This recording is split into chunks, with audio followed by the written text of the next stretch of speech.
There's an idea that I have found very useful when doing political coverage, and that is this.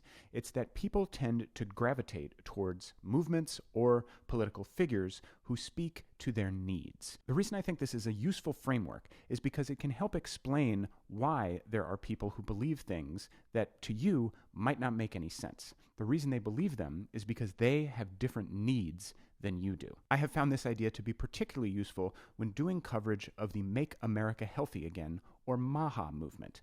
I have spoken with many members of this movement over the last couple years, and I have noticed a consistent theme in those conversations. I'm going to tell you what that theme is, but first, hello, my name is Sam Dingman. I'm a host and reporter at KJZZ, the NPR station here in Phoenix.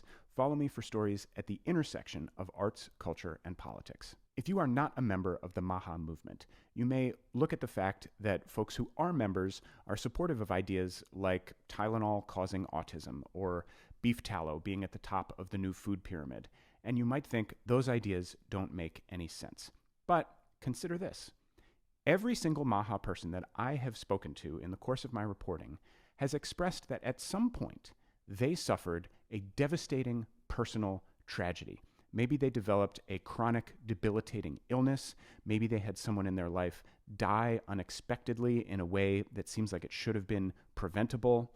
And as a result of that, the ideas inherent in the MAHA movement came to seem to these folks like an explanation for what they have been through. Case in point, I had the opportunity last year to interview Alex Clark.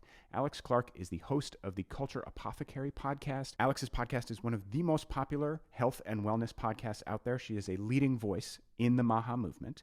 And on her show, she regularly addresses what she feels is an organized conspiracy in big agriculture and big pharma to poison American citizens. As I was preparing for the interview, I noticed that in one of her episodes, she spoke about the fact that she had lost her father to a brain tumor and that her father had struggled with obesity. So when we got the chance to speak in person, I asked her how the loss of her father informed her MAHA beliefs. She told me that her dad had what she described as an addiction to ultra-processed foods and had struggled with obesity his entire life, and that even though she had tried to say to him, listen, I don't think these things are good for you, he had not paid attention, and after he passed away, she made a decision. Because I couldn't save my own dad, I'm like, I want to save America. I want to save the next generation of children.